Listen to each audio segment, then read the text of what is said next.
तो आज हमारा मोशन इन वन डायमेंशन का लेक्चर नंबर 8 है और इस लेक्चर के अंदर हम लोग एक्सीलरेशन के बारे में पढ़ेंगे। तो हेडिंग आ गई एक्सीलरेशन। आज हम लोग एक्सीलरेशन पढ़ेंगे, साथ साथ डिसेलरेशन क्या होता है वो पढ़ेंगे और यूनिफॉर्म एक्सीलरेशन किसे कहते हैं, नॉन यूनिफॉर्म एक्सीलरेशन किसे कहते हैं, एक्सीलरेशन टाइम ग्राफ किस प्रकार से बनाया जाता है, वेलोसिटी टाइम ग्राफ भी किस प्रकार से बनता है वो भी शायद मैं आज ही आपको पढ़ाऊंगा। इस प्रकार से सारे ग्राफिकल नोटेशन भी मैं आपको आज कंप्लीट करा दूंगा और फिर हम लोग धीरे धीरे आगे की ओर बढ़ेंगे। तो ग्राफ अभी वैसे मैंने सिर्फ एक ही केस का बनवाया होगा, वो था पोजीशन टाइम ग्राफ का। एक काम ये भी कर सकते हैं कि ऐसे थोड़ा बहुत ग्राफ तो मैं बताता चल रहा हूं पर इकट्ठे एक ही बार पूरा ग्राफ पढ़ा दें, तो वो ग्राफ का जितना भी क्वेश्चन आता है ना, खास करके आपके नीट में, आईआईटी में जो भी ग्राफ रिलेटेड क्वेश्चन आते हैं वो एक जगह पर होगा तो आपके लिए भी आसान होगा उसको समझना। ठीक है, तो एक्सीलरेशन का डेफिनेशन लिखें। Right, the definition of acceleration, the existence of acceleration was given by Galileo. The existence of acceleration was given by Galileo. Galileo नामक साइंटिस्ट जिन्होंने एक्सीलरेशन के बारे में पहली बार बात की। आपको इसके बारे में और डिटेल में पढ़ाऊंगा जब हम लोग ग्रेविटेशन चैप्टर पढ़ रहे होंगे। ग्रेविटेशन के अंदर गैलीलियो के जितने भी सारे डिस्कवरीज हैं और इन्वेंशंस हैं उसके बारे में हम लोग देखेंगे। तो existence of acceleration was given by Galileo, full stop. Acceleration of a body can be expressed, acceleration of a body can be expressed as the rate of change of velocity with respect to time. The existence of acceleration was given by Galileo. Acceleration of a body can be expressed at the rate of change of velocity with respect to time. It is denoted by small a. It is denoted by small a. तो जो acceleration है उसको हम लोग small a से denote करते हैं। It is denoted by small a और स्मॉल a का जो फॉर्मूला होता है वो होता है change in velocity, change in velocity by time taken, by time taken, change in velocity by time taken, यानी acceleration is equal to delta v बाय डेल्टा t। ये आपका फॉर्मूला बनना चाहिए। या acceleration is equal to v2 minus v1 by t2 minus t1 where v2 and v1 are the initial and final velocities। v2 जो है उसे हम क्या कहेंगे, फाइनल वेलोसिटी बोलेंगे। v1 जो है उसे हम इनिशियल वेलोसिटी बोलेंगे और t2 जो है ये फाइनल टाइम पीरियड है, जिस टाइम पीरियड पे उस बॉडी ने फाइनल वेलोसिटी को अटेंड किया, that is final time period या final time, not time period, it is final time. And t1 is the initial time, ये इनिशियल टाइम है, only time, not period. And difference delta t, delta t जो है जो कि t2 minus t1 है, this delta t is change in time period, this is change in time period. यहां पे आप पीरियड लगा सकते हैं बिकॉज ये उस समय का अंतराल है जिस समय पे बॉडी v1 वेलोसिटी से v2 वेलोसिटी या v2 वेलोसिटी से v1 वेलोसिटी में चेंज हुई। बड़ा या छोटा वो हम लोग चेक कर लेंगे। बड़ा या छोटा से हम लोगों के पास दो क्वांटिटीज आती हैं, एक है पॉजिटिव एक्सीलरेशन और एक है नेगेटिव एक्सीलरेशन। तो उसके बारे में हम लोग बात करते हैं। उससे पहले मैं चाहूंगा कि आप इसके बारे में ये लिखें कि एक्सीलरेशन एक वेक्टर क्वांटिटी होता है। Why acceleration is a vector quantity?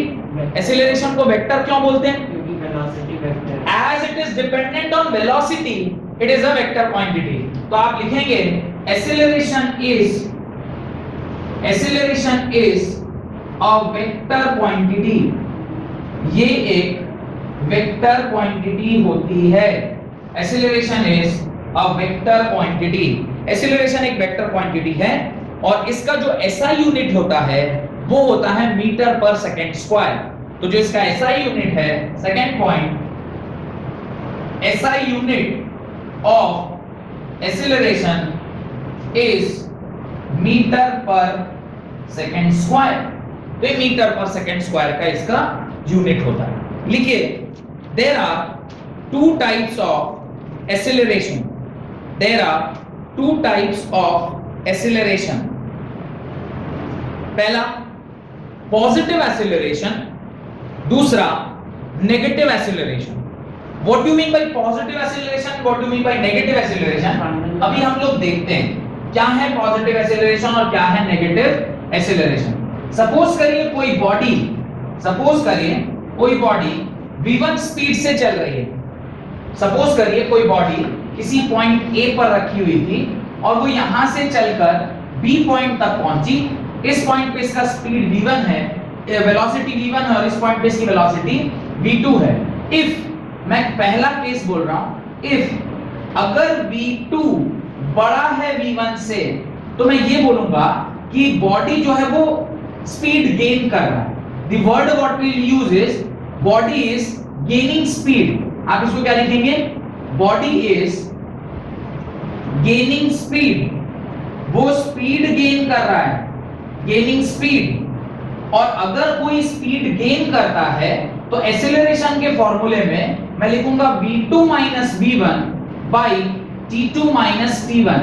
अब अगर मैं कह रहा हूं कि ये v2 क्या है, v1 से बड़ा है, यानी ऊपर वाली क्वांटिटी क्या हो गई? पॉजिटिव हो गई, डिवाइडेड बाय टाइम जो बाद वाला है वही ऑब्वियसली क्या होगा? बड़ा होगा. तो t2 भी t1 से बड़ा है, यानी नीचे वाली क्वांटिटी भी क्या हो गई? पॉजिटिव हो गई. देयरफॉर एक्सीलरेशन क्या हो गया? पॉजिटिव हो गया. यानी अगर फाइनल स्पीड या फाइनल वेलोसिटी इनिशियल वेलोसिटी से बड़ी है तो उस केस में आप एक्सीलरेशन को क्या बोलते हैं? पॉजिटिव बोलते हैं. फाइनल स्पीड आप इंक्रीज करते जा रहे हैं अपने स्पीड को. अभी आप 10 मीटर पर सेकंड से चल रहे थे, थोड़ी देर के बाद आपने 20 मीटर पर सेकंड कर दिया, फिर 30 मीटर कर दिया, फिर 40 मीटर कर दिया. ऐसे आपकी स्पीड क्या होती जा रही है? बढ़ती जा रही है. उस केस में एक्सीलरेशन क्या होता है? पॉजिटिव होता है. यहीं पर एक दूसरा केस समझा रहा हूं, उसको भी जरा ध्यान से समझिएगा, नेगेटिव एक्सीलरेशन का.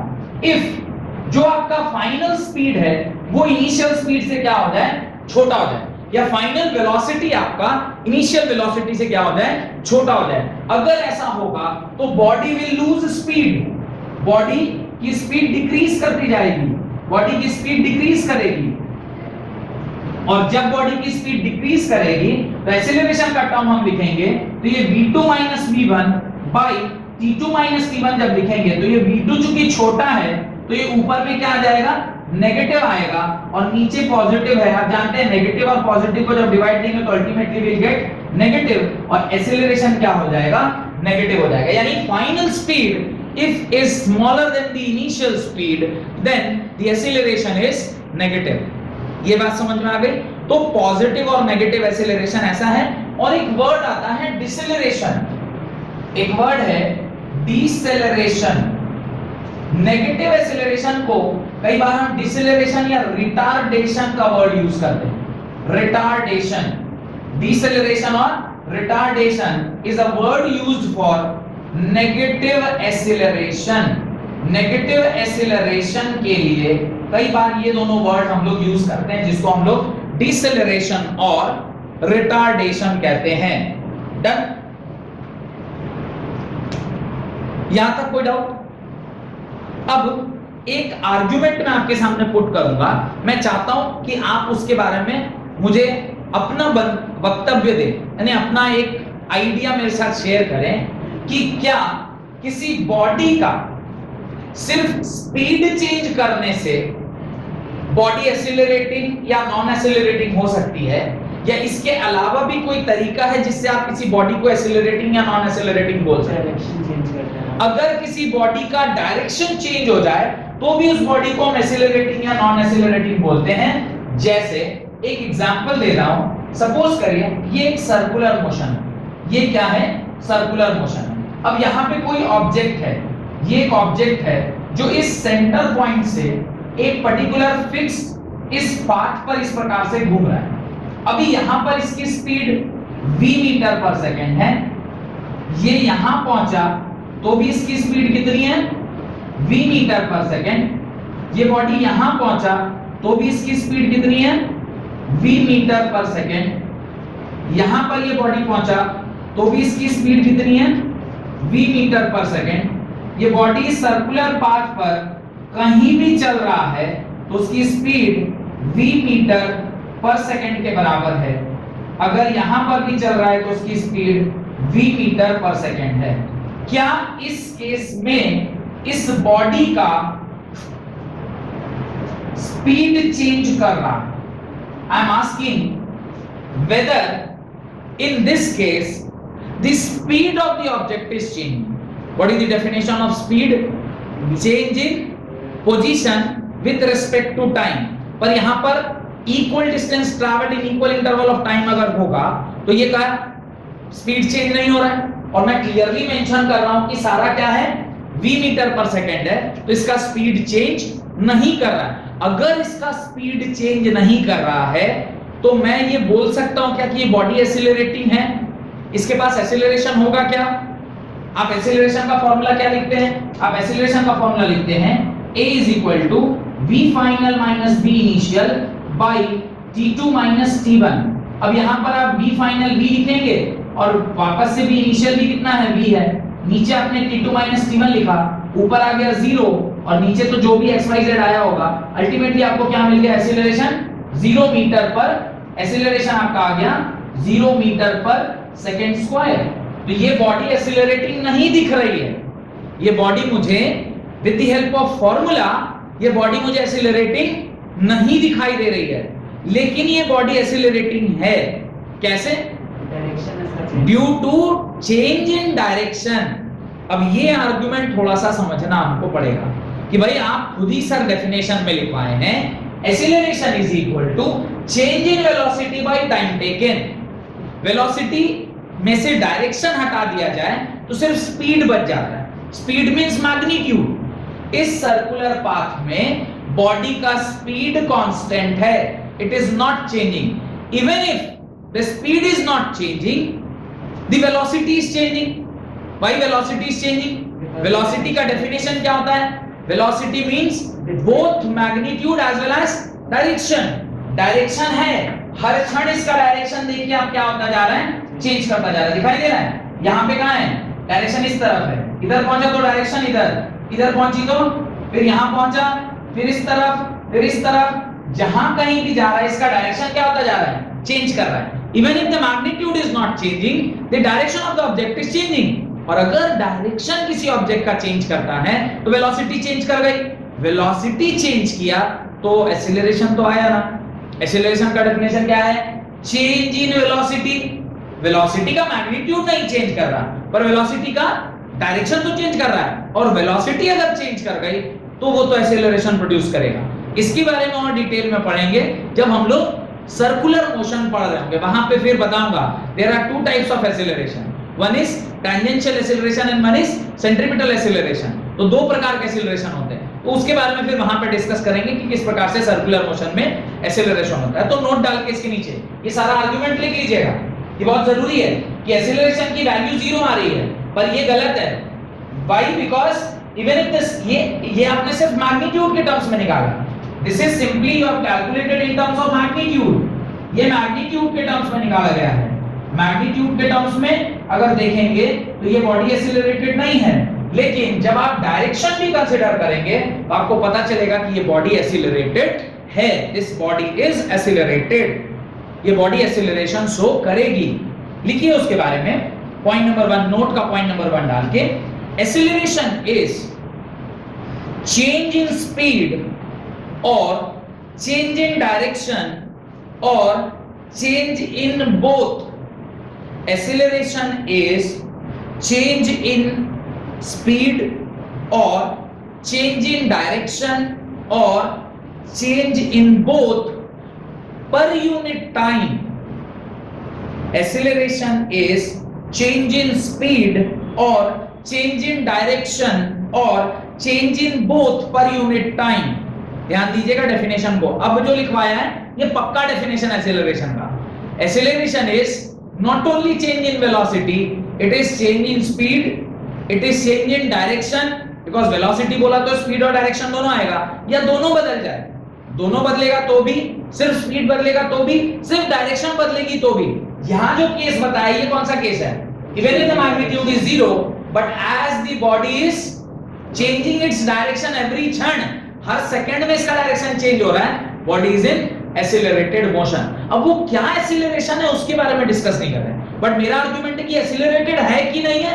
Yes this is accelerated, yes this is accelerated. तो इस प्रकार से एक्सीलरेशन ऑफ अ बॉडी, इस प्रकार से एक्सीलरेशन ऑफ अ बॉडी हम लोग चेक करते हैं। Next, if the sign of acceleration, second point लिखिए, if the sign of acceleration is positive, this implies the speed is positive. If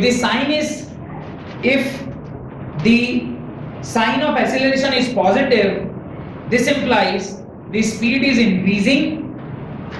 The speed is increasing.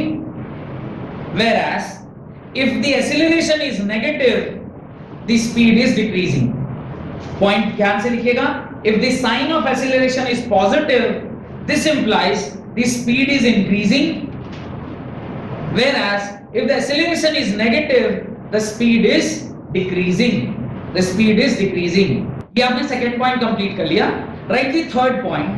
If the direction of motion is in the direction of increasing speed, if the direction of motion, if in the direction of motion is in the direction of increasing speed, the acceleration is positive. ये एक नया argument क्या बोल रहा है? If the direction of motion is in the direction of increasing speed, भाई जिस तरफ स्पीड बढ़ रहा है उसी तरफ अगर गाड़ी जा रही है तो वो एक्सीलरेशन है, लेकिन जिधर स्पीड घट रहा है उधर अगर गाड़ी बढ़ रही है तो वो नेगेटिव एक्सीलरेशन या रिटार्डेशन का केस बनता है। आप ब्रेकिंग कर रहे हैं, it is a case of retardation, whereas you are increasing the speed, that is a case of acceleration. यही रीजन है कि आपकी जो गाड़ी होती है, कार वगैरह जो आप चलाते हैं, उसमें क्या होता है? पहला क्लच, फिर ब्रेक, फिर एक्सीलरेटर, है ना? और अगर इस तरफ से देखें, यानी अगर आप राइट हैंड ड्राइव देख रहे हैं तो इस तरफ से देखेंगे तो पहले accelerator, then brake, then clutch, ABC, accelerator, brake, clutch. इधर से देखेंगे गियर की साइड से तो पहले क्लच पड़ता है, फिर ब्रेक और लास्ट में एक्सीलरेटर। एक्सीलरेटर उसका नाम क्यों रखा? बिकॉज़ उसको दबाने से स्पीड क्या होती है? बढ़ती है। आप उसके ऊपर से पांव उठाते हैं, ऐसा डिसेलरेशन कुछ नहीं है। There is no word such as decelerator. आप ऐसा कुछ वहां पे इक्विपमेंट नहीं दिया कि उसको आप दबाएंगे तो गाड़ी डिसेलरेट करने लगती है। हाँ, देयर इज अनदर, वो वहां पे एक पैडल दिया होता है, उसको हम ब्रेक बोलते हैं। आप ब्रेक दबाते हैं तो गाड़ी रुकती है, तो आप ब्रेक बोलिए, उसको डिसेलरेटर बोलिए। बात देखिए, बिकॉज़ वो स्पीड को कम कर रहा है, और स्पीड को कम कर रहा है तो वो डिसेलरेट कराएगा, एक्सीलरेट कराएगा, एक्सीलरेट, डिसेलरेट। और ऐसा कराने के लिए क्लच से, आप गियर से, बाकी सारी चीजें तो फिर मैकेनिक्स और मैकेनिकल इंजीनियरिंग का पार्ट है, I am not getting into that. But acceleration means changing speed in a positive direction. आप पहले कम थे, अभी आप बढ़ाना चाहते हैं, that is acceleration. But deceleration और रिटार्डेशन इज आप पहले तेज से चल रहे हैं, now you want to stop और you want to slow down. Slow down means you are applying the brake, brake apply किया तो रिटार्डेशन या डिसेलरेशन का केस बनता है। यही बात तो वहां पे लिख रहा है। If the direction of motion is in the direction of increasing speed, the acceleration is positive, whereas if the direction of motion is opposite to the direction of increasing speed, if the direction of motion is opposite to the direction of increasing speed, the acceleration is negative. If the direction of motion is opposite to the direction of increasing speed, अच्छा, in opposite to the direction of increasing speed or in the direction of decreasing speed, then you can add an extra word. It is opposite to the direction of increasing speed or in the direction of decreasing speed. Body is moving in the direction of decreasing speed. Decreasing speed मतलब ये बड़ा और ये छोटा, ये बड़ा होगा ये छोटा होगा, ये बड़ा होगा ये छोटा, यानी इनिशियल बड़ा और फाइनल छोटा, ऑब्वियसली नेगेटिव एक्सीलरेशन आएगा। तो दोनों ही लिख सकते हैं, either the body is moving in the opposite direction of increasing speed or in the direction of decreasing speed. Both are one and the same thing. In the direction of increasing speed or in the direction of decreasing speed, then the acceleration is negative. Then the acceleration is negative. Then the acceleration is negative. यहां तक कोई doubt? यहां पे एक और बात आप लिख लीजिएगा, ये सर्कुलर मोशन का जहां पे आपने डायग्राम बनाया है उसके अगल बगल में लिख दीजिए इन दिस केस। अगर यहाँ पे जगह है और नहीं है जगह तो नोट नंबर 4 डाल के लिखिए इन द अबव केस जो हमने सर्कुलर मोशन का देखा है। जहां आपको जगह मिल रहा है वहां लिख लीजिए। इन this case even if the speed is constant, in this case even if the speed is constant, as the velocity is changing,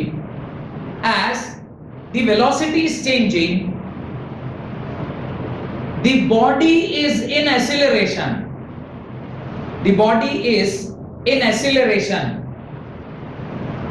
whereas by formula the acceleration is 0 metre per second square. Formula से देख रहे हैं तो ये 0 metre per second square है, उसके बावजूद भी बॉडी एक्सेलरेशन में है। तो यहीं पे दो कॉन्सेप्ट आता है, यानी types of acceleration in a circular motion वो दो प्रकार के होते हैं, एक टेंजेंशियल एक्सेलरेशन एंड एक centripetal acceleration. The acceleration which we are talking about is not tangential acceleration, we are talking about centripetal acceleration. Body accelerated है पर मैग्नीट्यूड 0 आ रहा है, कुछ लफड़ा है ना, वो लफड़े को हम लोग सर्कुलर मोशन में पूरे डिटेल में क्लियर करेंगे। आप बस वहां लिख लीजिएगा in circular motion there are two, note number 4 डाल लीजिए। In circular motion there are two types of acceleration. In circular motion there are two types of acceleration. Point 1 tangential acceleration and point 2 centripetal acceleration, जिसके बारे में हम लोग later on discuss करेंगे। Question लिखें a racing car moving with constant acceleration, a racing car moving with constant acceleration covers 2 successive kilometers in 30 seconds and 50 seconds respectively. The racing cars moving with constant acceleration covers 2 successive kilometers in 30 seconds and 50 seconds respectively. In 30 seconds and 50 seconds respectively. Find the acceleration of the car. Find the acceleration of the car. आपको उस particular car का acceleration निकालना है। Then solve कीजिए सवाल को। अब देखिए जो सवाल आप लोगों को दिया गया उसके अंदर लिखा है a racing car is moving with constant acceleration, means acceleration is constant, covers 2 successive kilometers in 30 seconds and 50 seconds. ध्यान से देखिएगा 2 successive kilometers मतलब सपोज बॉडी यहां से स्टार्ट हुई A से और A से B आई, ये बॉडी A से B तक ट्रैवल की, A से B ट्रैवल करा, सपोज करिए यहां से यहां 1 किलोमीटर का डिस्टेंस इसने ट्रैवल किया। फिर B से जब C आई, ये भी 1 किलोमीटर का डिस्टेंस है, यही उसने बोला है ना, यही बोला है ना, अ racing car moving with constant acceleration covers 2 successive kilometres in 30 seconds and 50 second. तो 30 सेकंड और 50 सेकंड में उसने 2 सक्सेसिव किलोमीटर्स क्या कर लिए हैं, ट्रैवल कर लिए। अब मुझे ये बताइए कि पहले किलोमीटर को ट्रैवल करना है उसको कितना सेकंड लगा, 30 सेकंड्स। अब वो 2 किलोमीटर को ट्रैवल कर रहे हैं उसको कितना समय लग रहा है, 50 सेकंड्स। अब मुझे बताइए कि आपने ये फॉर्मूला देखा है कि नहीं, s = ut + ½ at²। ये कांस्टेंट एक्सेलरेशन का केस है। इनिशियल वेलोसिटी, बॉडी के बारे में कुछ बताया गया है कि बॉडी इनिशियली वाज रेस्ट और not, body was not at rest. क्योंकि इसको कोई इंफॉर्मेशन हमें नहीं दिया गया है तो हमें इसे एज इट इज छोड़ देना चाहिए। तो चूंकि ये किलोमीटर में सेकंड में, मैं इसे क्या लिख देता हूं, 1000 मीटर = 30 * u + ½ एक्सेलरेशन की वैल्यू मुझे नहीं पता, साथ में 30 का होल स्क्वायर। अब इसको जरा सा ना आप सॉल्व कर लो। 1000 = 30u + ½ a * 900। हाँ कोई डाउट? 1000 भाई 1 किलोमीटर को 1000 लिखेंगे मीटर में, वो 1 किलोमीटर दिया था या 2 सक्सेसिव बोला? 2 successive kilometres means what?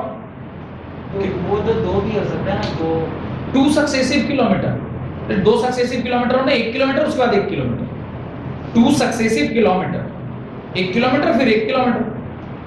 Successive का मतलब सोचिए बराबर है, वो सोचिए। अब आप सोचे वो अलग बात है, पर 2 सक्सेसिव किलोमीटर्स मतलब यहां से एक कैलकोट आपने स्टार्ट किया, आगरा 298 किलोमीटर्स, फिर आपने ऐसा किया, यहां लिखा था आगरा 297 किलोमीटर्स, आपने 1 किलोमीटर का डिस्टेंस ट्रैवल किया, दैट इज सक्सेसिव किलोमीटर। फिर आपने उसके बाद वाले 1 और किलोमीटर ट्रैवल किया, सक्सेसिव किलोमीटर्स। तो इसको जो आपने सॉल्व किया तो देखिए यहाँ पे मैं शायद एक जीरो सारे में से निकाल सकता हूँ। ये आ जाएगा 100 is equal to 3u plus 45a, equation number 1। Similarly दूसरे वाले के लिए भी लिखिए, तो ये आ गया equation number 1, this was part 1, ये पार्ट 1 आया। अब पार्ट 2 में क्या लिख रहे हैं, 2000 kilometre is travelled with that same initial speed, जो मुझे पहले से भी नहीं पता, अभी भी नहीं पता, इनटू हाफ इनटू एक्सीलरेशन अभी भी नहीं पता, बट डिस्टेंस टाइम इज 50 का होल स्क्वायर। और इसे सॉल्व करिए, 2000 is equal to 50u plus half into a into 2500। मेरे ख्याल से अभी भी हम लोग एक जीरो यहां से रिमूव कर सकते हैं। यह आ जाएगा 200 is equal to 5u plus 250 means 125a। मेरे ख्याल से ये फर्दर और ड्रॉप डाउन हो सकता है क्योंकि तीनों में 5 कॉमन है, तो अगर आप 5 कॉमन लेंगे तो ये हो जाएगा 20 40, 40 is equal to u plus ये आ जाएगा 25a। ये इक्वेशन नंबर 2 आप इसे मान लें। और अब एक दो वेरिएबल के दो इक्वेशन आपके पास दिए गए हैं, क्या अब इसे आप सॉल्व कर सकते हैं? आसानी से सॉल्व कर लेंगे। अब आप क्या करिए, किसी एक को 3 से मल्टीप्लाई कर दिए, मैं नीचे वाले को 3 से मल्टीप्लाई कर रहा हूं। नीचे वाले को जब मैं 3 से मल्टीप्लाई करूंगा तो देखिए क्या होगा, ऊपर वाले इक्वेशन तो 100 is equal to 3u plus 45a ही रहेगा।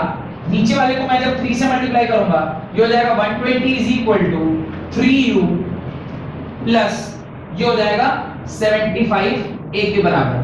अब दोनों इक्वेशन है, ये पॉजिटिव तो ये नेगेटिव, ये नेगेटिव, ये नेगेटिव। आप इसको सॉल्व करिए, आएगा -20, ये कैंसिल आउट हो जाएगा, इज इक्वल टू यहां क्या बच जाएगा, यहां बचेगा 30, इज इट 30a।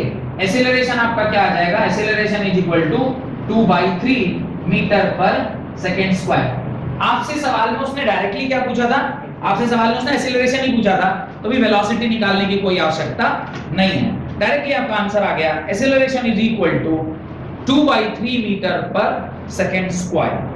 तो इस प्रकार से आप इस सवाल को सॉल्व कर सकते हैं। एक और सवाल लिखिए, नेक्स्ट क्वेश्चन ये बना लेने के बाद अगला सवाल लिखें, find the distance travelled bye a car, find the distance travelled bye a car which takes half minute to attain the speed of 180 kilometers per hour from rest.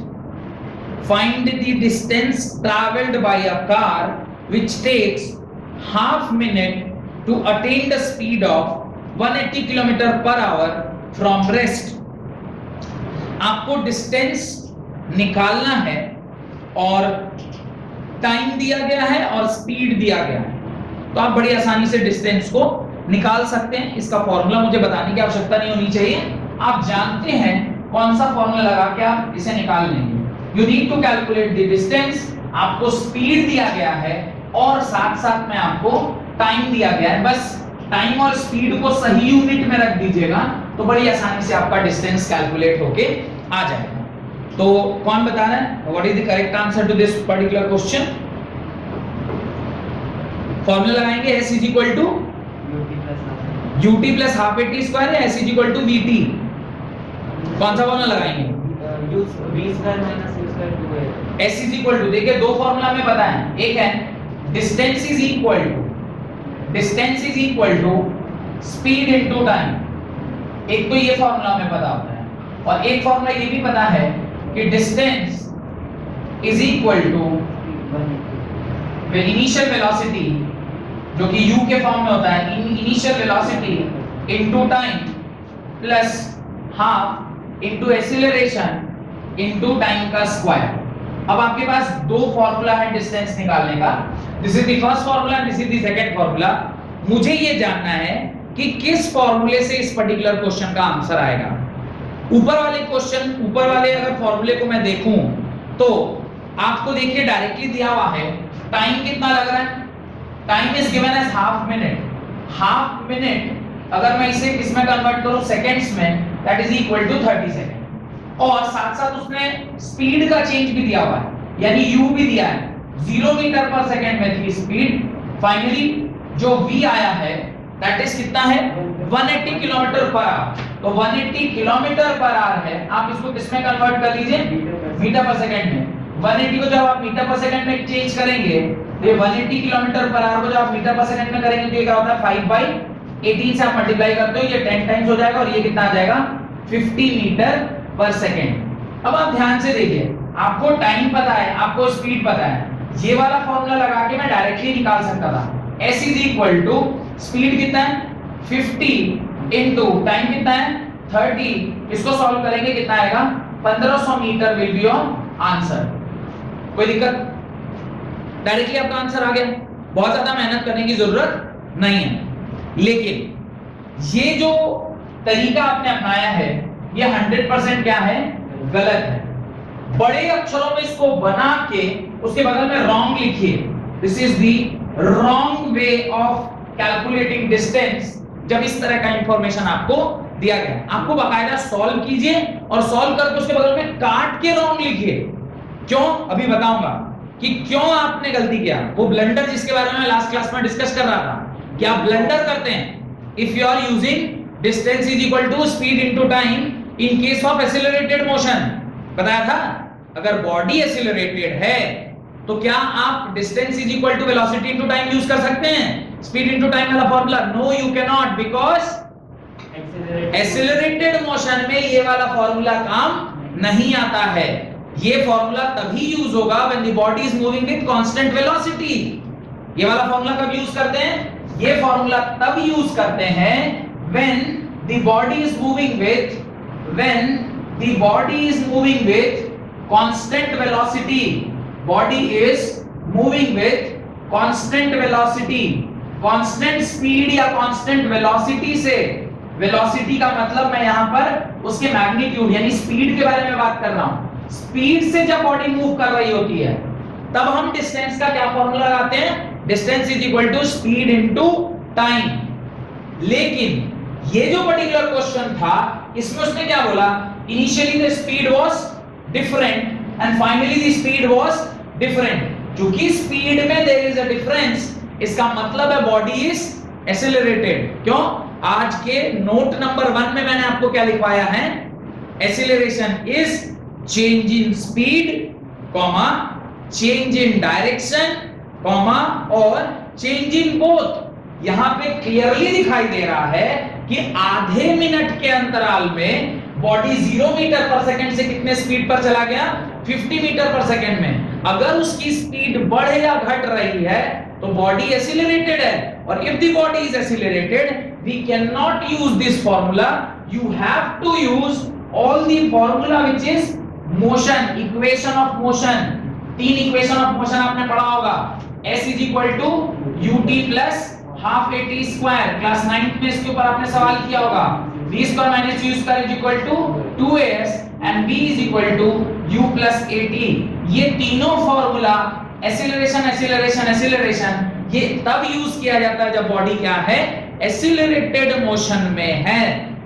तो उसके हिसाब से जब आप इसे सॉल्व करेंगे बाय यूजिंग दिस फॉर्मूला, जो कि शायद करेक्ट वे होगा, s is equal to ut plus half at square, s is equal to u 0 है, टाइम कितना दिया हुआ है 30 सेकंड, प्लस हाफ, एक्सीलरेशन पहले निकालना होगा। तो एक्सीलरेशन आप कैसे निकालोगे, मैं यहां साइड में एक्सीलरेशन निकाल रहा हूं, a is equal to v minus u by t, change in velocity by time. Velocity final कितना है 50, इनिशियल कितना है 0, और ऐसा कितने सेकंड में हुआ 30 सेकंड में। तो ये 5/3 मीटर पर सेकंड स्क्वायर आपका क्या आ गया, एक्सीलरेशन। उस एक्सीलरेशन को आप यहां पुट कर दीजिए, और ऐसा कितने समय में हुआ, ऐसा 30 सेकंड में हुआ, तो 30 का होल स्क्वायर। जब आप इसे सॉल्व करेंगे तो 0 प्लस यहाँ पे कुछ कट रहा है, ये हो जाएगा 450 इंटू 5/3, यह आ जाएगा 150, 15 बचे 75, 750 मीटर। डिस्टेंस जो आएगा वो कितना आएगा, 750 मीटर्स आएगा। वेयर जो लॉजिक आप लगा रहे थे उस हिसाब से जो गलत आंसर था वो कितना आ रहा था, 1500 मीटर आ रहा था। बहुत बहुत बहुत इंपॉर्टेंट कॉन्सेप्ट, लास्ट क्लास में भी मैंने इसके बारे में जिक्र किया था कि जब कभी भी बॉडी एक्सीलरेटेड होती है, if that is accelerated motion, you cannot use distance is equal to speed into time formula. That is only used when the body is moving with a constant speed. Constant speed से जब body चल रही होती है उसी time पे आप distance is equal to speed into time का फार्मूला यूज कर सकते हैं। ये जो तीनों इक्वेशन ऑफ मोशन है, s is equal to ut plus half at square या v square minus u square is equal to 2s या v is equal to u plus at, ये तीनों के तीनों फार्मूले तभी यूज होते हैं जब बॉडी आपकी कैसी है, एक्सीलरेटेड मोशन में है। ये सवाल को इंपॉर्टेंट मार्क करिए, ऐसी गलती एग्जाम में किसी कीमत पे नहीं होनी चाहिए, बहुत इंपॉर्टेंट। क्योंकि आदमी जब डिस्टेंस और स्पीड देखता है और टाइम, तो उसको लगता है distance is equal to speed into time, और वो बिना हिचक के सीधे distance is equal to speed into time का फार्मूला लगाने लग जाता है। उस टाइम पे आपको ये भूल जाते हैं, आप कॉन्शियसली नहीं, आपके सबकॉन्शियस माइंड में ये वाला फार्मूला बिल्कुल बचपन से इंप्रिंट कराया गया, 5वीं 6वीं कक्षा से, कि distance is equal to speed into time होता है। तो आप अनकॉन्शियसली डायरेक्टली उसको यूज करने लग जाते हैं, पर उस टाइम पे थोड़ा सा बुद्धि को झटका देना है और चेक करना है कि whether this is moving with a constant speed और it is moving with acceleration. अभी मैं एक और चीज आपसे पूछता हूं, अभी अगर सर्कुलर मोशन है, a body is moving with constant speed, should I use distance is equal to speed into time, or I should use s is equal to ut plus half at or some derivative of that particular formula? वो तो तब पता चलेगा जब circular motion. ना, आप ये logically तो बोल ही सकते हैं कि as body is moving with constant speed, even if it is moving with a constant speed, its velocity is changing. Velocity change कर रहा है तो बॉडी एक्सीलरेटेड है, and if body is accelerated, मैं s = ut + half at square या उसका कोई derivative जो आप अभी नहीं जानते, पर आप ये वाला फार्मूला नहीं लगा सकते। You can not use this formula because body is not moving with constant velocity. वो कांस्टेंट वेलोसिटी या कांस्टेंट स्पीड से नहीं, स्पीड भले ही कांस्टेंट है पर एवरी क्षण द डिस्प्लेसमेंट जो उसका डायरेक्शन है वो क्या होता जा रहा है, चेंज करता जा रहा है। ये लॉजिक क्लियर है? खैर उसके बारे में और ज्यादा वहां डिस्कस करेंगे, तो इस बात को नोट डालकर आप लिखें, when the velocity of the motion is constant, बहुत इंपॉर्टेंट नोट, जितना भी आई पी जितना लगा सकते हैं लगा दीजिए, वेरी इंपॉर्टेंट है। When the velocity of motion is constant, when the velocity of motion is constant, then the formula distance is equal to speed into time या distance is equal to velocity into time, s is equal to vt, s is equal to vt, distance is equal to velocity into time, s is equal to vt, ये वाला formula हम लोग use करते हैं। when the velocity of a motion is constant, then the formula distance is equal to velocity into time, that is s is equal to vt, is used. Note number 2, when the velocity of an object is non-uniform or variable or is changing, when the velocity of an object is non-uniform or variable or is changing, when the velocity of an object is non-uniform or variable or changing, then we use the equation of motion, then we use equation of motion, that is equation of motion, that is पहला s is equal to ut plus half at square, s is equal to ut plus half at square, दूसरा v square minus u square is equal to 2as, और तीसरा v is equal to u plus at। इस प्रकार से आपका जो सवाल देखकर डिसाइड करेंगे आप कि किस प्रकार का बॉडी जो है वो फॉर्मूला लगाकर आप डिस्टेंस को कैलकुलेट करेंगे। हेडिंग डालें एवरेज एक्सीलरेशन, हेडिंग डालें एवरेज एक्सीलरेशन। देखिए what is an average acceleration. मैं जैसे कि एवरेज टाइम के बारे में हमने बात किया था, सॉरी एवरेज टाइम बोल रहा हूं, एवरेज स्पीड के बारे में हमने बात किया था, ठीक उसी प्रकार से एवरेज एक्सीलरेशन भी होता है। दो किसी भी टाइम पीरियड के बीच में जिस पर्टिकुलर टाइम पे आप उस वेलोसिटीज को जानते हैं, उसी का रेशियो ना आपको क्या देगा, एक्सीलरेशन देगा। लिखिए the average acceleration over a time interval is defined as, the average acceleration over a time period is defined as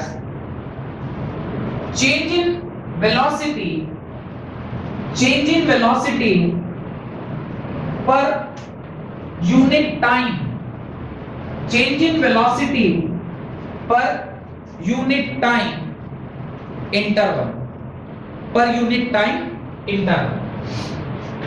देखिए ध्यान से समझिएगा, अभी जो मैं ग्राफ बना रहा हूं ये एक कांस्टेंट एक्सीलरेशन का ग्राफ है, कांस्टेंट एक्सीलरेशन का ग्राफ है जो मैंने किसके किसके बीच में बनाया है, वेलोसिटी वर्सेस टाइम के बीच में ग्राफ प्लॉट कर रहा हूं। The velocity time graph for a constant acceleration is a straight line passing through origin. आपके मन में डाउट आएगा कैसे पता चला सर आपको, आप ये सब कैसे पता कर ले रहे हैं कि एक कांस्टेंट एक्सीलरेशन वाले बॉडी का वेलोसिटी टाइम ग्राफ कैसा है, कैसा है, straight line passing through origin. मैं फॉर्मूला लिखता हूं, acceleration is equal to change in velocity by change in time period.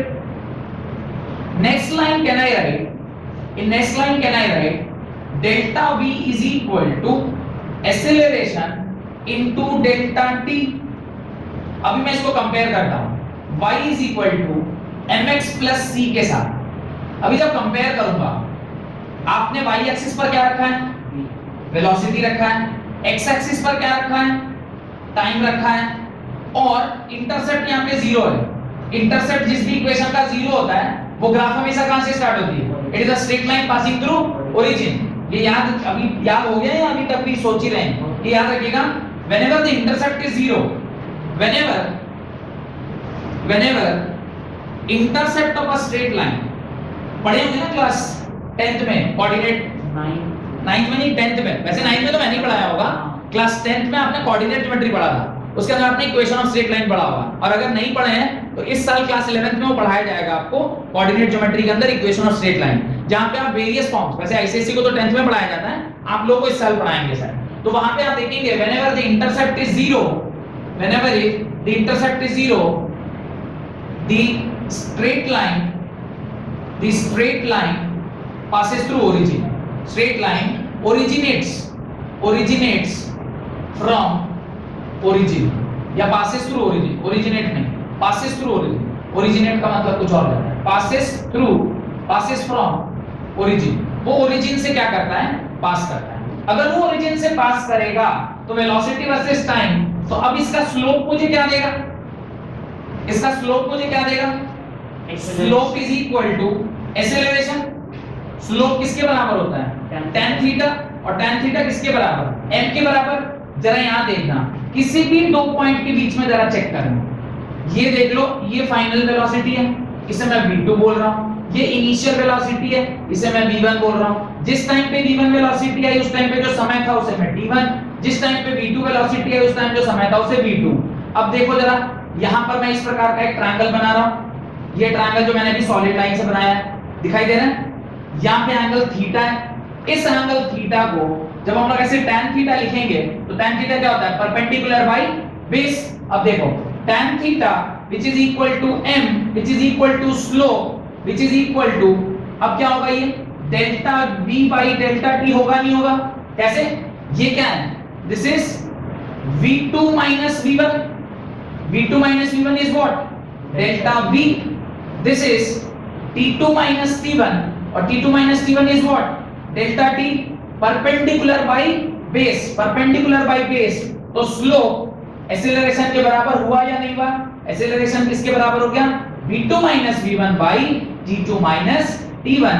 तो ये जो आपने निकाला है, this is average acceleration, this is not a instantaneous acceleration, we are talking about the average acceleration। average acceleration मतलब दो अलग-अलग time period पे अगर आपको वेलोसिटीज पता है तो उसके बीच का जो, अगर यहां पे ध्यान रखिएगा, the acceleration was of which time, it was of constant acceleration.